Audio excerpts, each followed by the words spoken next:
మత్తయి సువార్త 25వ అధ్యాయము. పరలోక రాజ్యము తమ దివిటీలు పట్టుకొని పెండ్లి కుమారుని ఎదుర్కొనుటకు బయలుదేరిన 10 మంది కన్యకలను పోలియున్నది. వీరిలో 5గురు బుద్ధి లేనివారు, 5గురు బుద్ధిగలవారు. బుద్ధి లేనివారు తమ దివిటీలు పట్టుకొని తమతో కూడా నూనె తీసుకొని పోలేదు. బుద్ధిగలవారు తమ దివిటీలతో కూడా సిద్దెలలో నూనె తీసుకొని పోయిరి. పెండ్లి కుమారుడు ఆలస్యము చేయగా వారందరూ కునికి నిద్రించుచుండిరి. అర్ధరాత్రి వేళ ఇదిగో పెండ్లి కుమారుడు, అతనిని ఎదుర్కొనరండి అను కేక వినబడెను.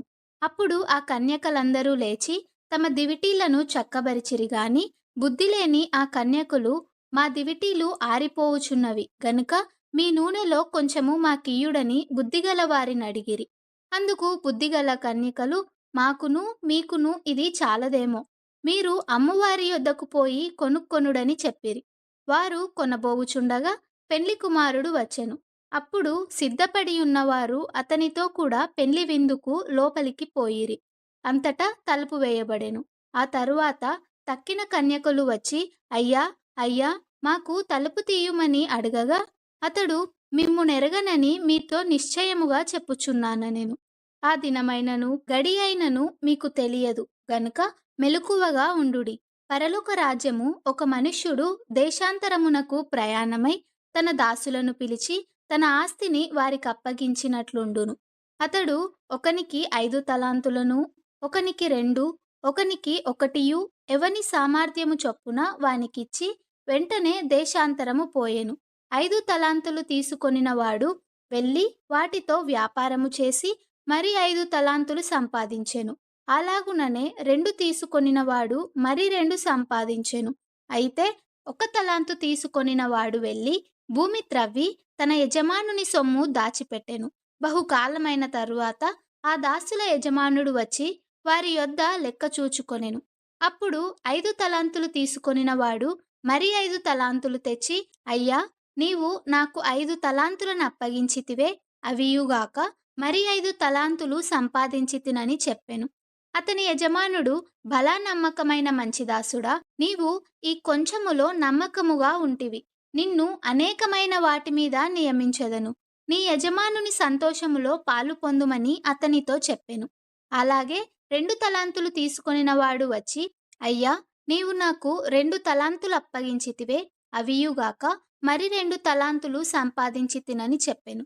అతని యజమానుడు, భలా నమ్మకమైన మంచి దాసుడా, నీవు ఈ కొంచెములో నమ్మకముగా ఉంటివి, నిన్ను అనేకమైన వాటి మీద నియమించెదను, నీ యజమానుని సంతోషములో పాలు పొందుమని అతనితో చెప్పెను. తరువాత 1 తలాంతు తీసుకొనిన వాడు వచ్చి, అయ్యా, నీవు విత్తని చోట కోయువాడవును, చల్లని చోట పంట కూర్చుకొనువాడవునైనా కఠినుడవని నేనెరుగుదును. గనుక నేను భయపడి వెళ్ళి నీ తలాంతును భూమిలో దాచిపెట్టి తిని, ఇదిగో నీది నీవు తీసుకొనుమని చెప్పెను. అందుకు అతని యజమానుడు వానిని చూచి, సోమరివైన చెడ్డదాసుడా, నేను విత్తని చోట కోయువాడను, చల్లని చోట పంట కూర్చుకొనువాడనని నీవెరుగుదువా? అట్లయితే నీవు నా సొమ్ము సాహుకారుల యొద్ద ఉంచవలసి ఉండెను, నేను వచ్చి వడ్డీతో కూడా నా సొమ్ము తీసుకొనియుందునే అని చెప్పి ఆ తలాంతును వాని యొద్ద నుండి తీసివేసి 10 తలాంతులు గలవానికియ్యుడి, కలిగిన ప్రతివానికి ఇయ్యబడును, అతనికి సమృద్ధి కలుగును, లేనివాని యొద్ద నుండి వానికి కలిగినదియు తీసివేయబడును. మరియు పనికిమాలిన ఆ దాసుని వెలుపటి చీకటిలోనికి త్రోసివేయుడి, అక్కడ ఏడ్పును పండ్లు కొరుకుటయు ఉండుననెను. తన మహిమతో మనుష్య కుమారుడు ఆయనతో కూడా సమస్త దూతలును వచ్చినప్పుడు ఆయన తన మహిమగల సింహాసనము మీద ఆసీనుడైయుండును. అప్పుడు సమస్త జనములు ఆయన ఎదుట పోగు చేయబడుదురు. గొల్లవాడు మేకలలో నుండి గొర్రెలను వేరుపరచునట్లు ఆయన వారిని వేరుపరిచి తన కుడివైపున గొర్రెలను, ఎడమవైపున మేకలను నిలువబెట్టును. అప్పుడు రాజు తన కుడివైపున ఉన్నవారిని చూచి, నా తండ్రి చేత ఆశీర్వదింపబడిన వారలారా, రండి, లోకము పుట్టినది మొదలుకొని మీ కొరకు సిద్ధపరచబడిన రాజ్యమును స్వతంత్రించుకొనుడి. నేను ఆకలిగొంటిని, మీరు నాకు భోజనము పెట్టితిరి, దప్పిగొంటిని, నాకు దాహమిచ్చితిరి, పరదేశినై యుంటిని, నన్ను చేర్చుకొంటిరి, దిగంబరినై యుంటిని, నాకు బట్టలిచ్చితిరి, రోగినై యుంటిని, నన్ను చూడవచ్చితిరి, చెరసాలలో ఉంటిని, నా యొద్దకు వచ్చితిరని చెప్పును. అందుకు నీతిమంతులు, ప్రభువా, ఎప్పుడు నీవు ఆకలిగొనియుండుట చూచి నీకాహారమిచ్చితిమి? నీవు దప్పిగొనియుండుట చూచి ఎప్పుడు దాహమిచ్చితిమి? ఎప్పుడు పరదేశివై యుండుట చూచి నిన్ను చేర్చుకొంటిమి? దిగంబరివై యుండుట చూచి బట్టలిచ్చితిమి? ఎప్పుడు రోగివై యుండుట అయినను, చెరసాలలో ఉండుట అయినను చూచి నీ యొద్దకు వచ్చితిమని ఆయనను అడిగెదరు.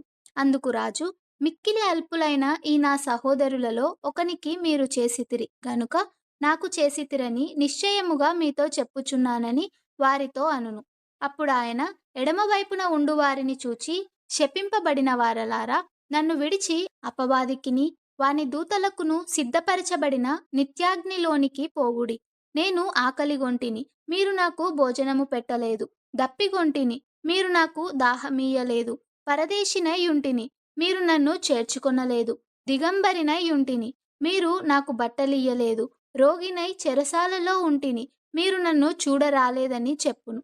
అందుకు వారును, ప్రభువా, మేమెప్పుడు నీవు ఆకలిగొని యుండుట అయినను, దప్పిగొని యుండుట అయినను, పరదేశివై యుండుట అయినను, దిగంబరివై యుండుట అయినను, రోగివై యుండుట అయినను, చెరసాలలో ఉండుట అయినను చూచి నీకు ఉపచారము చేయకపోతిమని ఆయనను అడిగెదరు.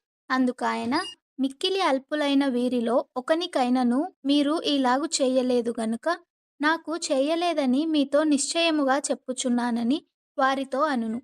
వీరు నిత్య శిక్షకును, నీతిమంతులు నిత్య జీవమునకును పోవుదురు.